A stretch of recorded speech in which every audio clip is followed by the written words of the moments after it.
Andrew, my name's Luke. I'm William. We got a new deck tech for you guys. First off, I'd like to introduce you to Orthion, Hero of Lavabrink. This is one of my favorite mono red commanders. I love to play him. His the way I play him is a mono red burn deck. Mono red burn deck, right? That's been a big thing. Yeah, but the way I play him is different. I use tokens. His ability, you tap two, one colorless, one red, tap him, create a token that's a copy of another target creature you control. It gains haste, sack it at the beginning of the next end step, activate only as a sorcery. And then his second ability, 6 and then 3 red, tap it, create 5 tokens that are copies of another target creature you control. They gain haste, it's the same thing. The big thing, what I have, is burn for my tokens. I know it's different, but I got stuff that'll pop off on his ability, like Devilish Valet, right? He has trample, he has haste, he's a 1/3, he's a 3-drop. His alliance ability, however, whenever another creature enters the battlefield under your control, double Devilish Valet's power until end of turn. You double his power 5 times. That goes 1, 2, 4. Yeah, it adds up to him. Yeah, he'll go up to 16. Adds up to a good bit, so yeah. A lot of damage. And then there's Impact Tremors. That's 1 in red. Whenever a creature enters the battlefield under your control, it deals 1 damage to each opponent. That way, if I make copies, I don't sack them at the end step. I use it to Impact Tremors. I use them as fuel for more damage. Right? That's wrong. That's the next card. That's Goblin Bombardment. That's damage coming in. Damage going out is this card, Goblin Bombardment. 1 in red, sack creature deals 1 damage to any target. Alright, I got them mixed up. Sorry. It's same thing. Yeah, it's just when you let this deck go, it pops off. Pops off kind of quick. Yeah, it'll go around, like, you won't see it coming whenever it pops off. It's deadly. I've managed to deal like 70 some damage when I didn't have anything on board state. Yeah. The next thing is the Goblin Chain Whirler. These are just stuff you need to add. They're kind of good to have for the damage part if you want to just do straight on damage. Right. It is Goblin Chain Whirler. It's a 3/3 first strike. When it enters the battlefield, it deals 1 damage to each opponent and each creature and planeswalker they control. Yeah, so you get 5, that's 5 damage right there. Right. And that's 5 damage to all creatures. For opponents, for all planeswalkers. That's a board weight. Could be, almost. Potentially. It's like Omnath, basically, but more if you think about it. If you just keep going, you have a way to keep the synergy going with us. Yeah. And I got some artifact destruction. Shrapnel Slinger. It's a 2-drop, 2/2 artifact creature. When it enters the battlefield, I may sack a creature. When I do, destroy target artifact and opponent controls. So when he comes in, I don't have to sack him, right? But when I copy him, I can have the copy sacrifice itself. Yep, and then it would destroy an artifact. Exactly. And then Witty Roastmaster. Whenever another creature enters the battlefield under your control, deals 1 damage to each opponent. I got a lot of stuff. One of the big things I like, Magus of the Wheel. Oh. I love Magus. So if you don't know Magus, it's a 3-drop. It's a 3/3. You can pay 2, tap it, sack it, and then each player discards their hand, then draws 7 cards. I can copy him 5 times and be like, all right, we're just gonna discard every hand for the next 10 years, and we'll see where it gets us. Yeah. I can keep going until I like my hand. We got Spawn of Thraxus. When it enters the battlefield, it deals damage to target creature or player equal to number of mountains I control. Which, again, 5 copies. Since you're playing mono red, spell. It's gonna Exactly. It's a 6-drop. So that's at least 6 mana for me. 6 is Or 7. 6 damage. 7? Oh, it is 7. It's a 7-drop. 5 and 2 red. With flying. Solemn Simulacrum. Sad robot. Sad robot. This has easily gotten me ahead in games because I just keep copying him. At the end of the end step, I sack it. I'll draw a card, right? So it comes in, I get a mountain, and the end step, sack it, I get a... No draw. Right. You'll basically draw like 5 cards and get 5 mountains. It is insane. Now, if you're ever playing against Spell Slingers, Mindclaw Shaman. It's a 5-drop, 2/2. When it enters the battlefield, target opponent reveals his or her hand.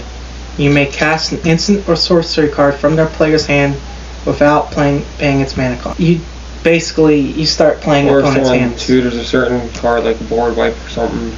Yeah. Like if you're ahead so far and you know they're going to go for a board wipe, you just steal it.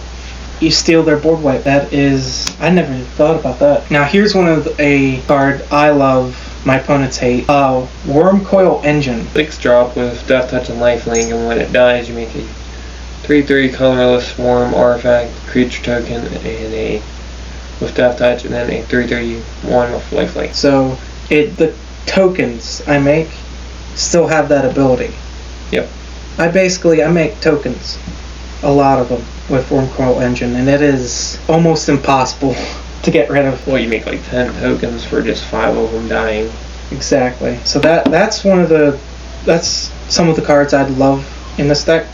That's some good synergy right there, like synergy cards that would Yeah. deal a lot of damage and get your board state high.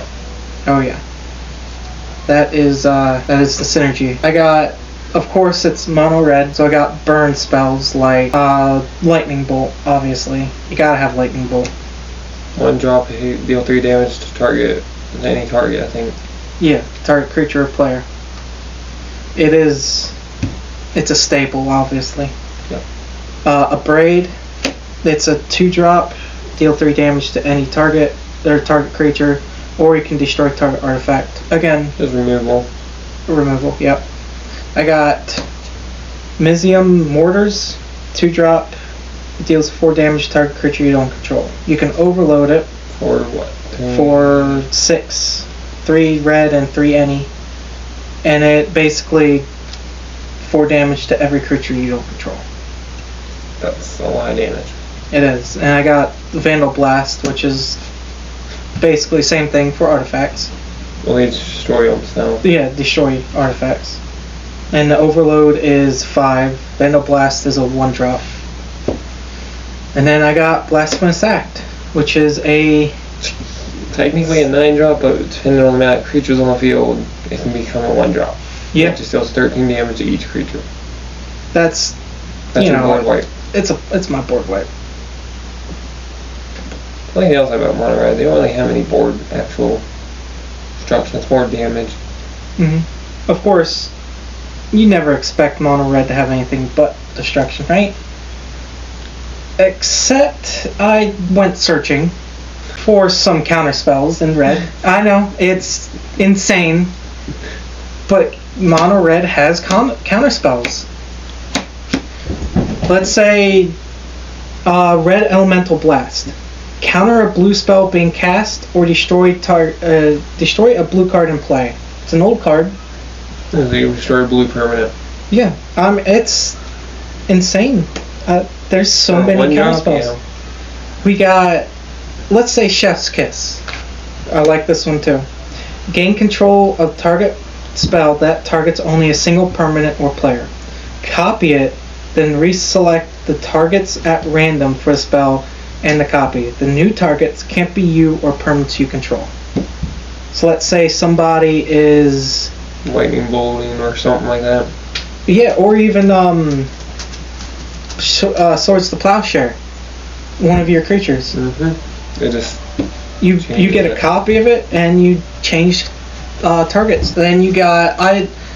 Now, Reverberate. That's not entirely a counterspell.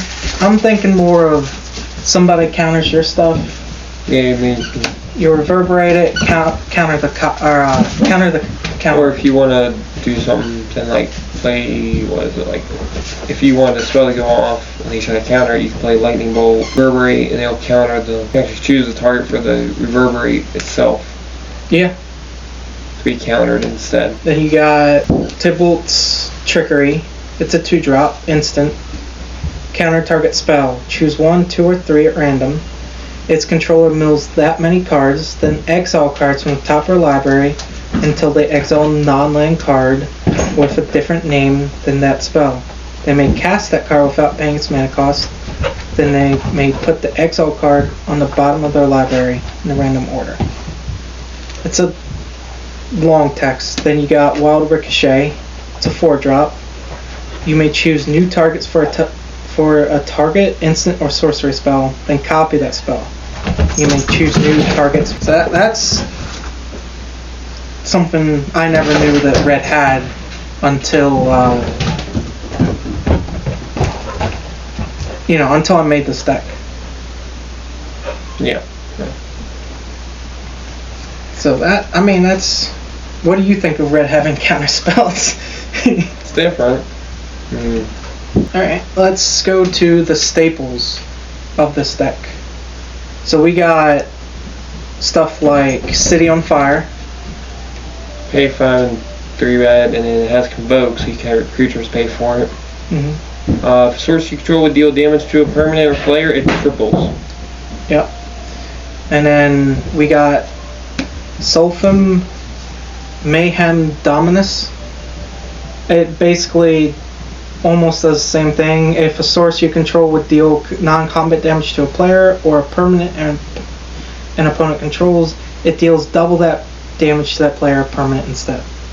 And I can pay 1 anything and 2 Phyrexian mana, discard 2 cards, put an indestructible counter on her or him. I can't tell at this point. Creature and then it.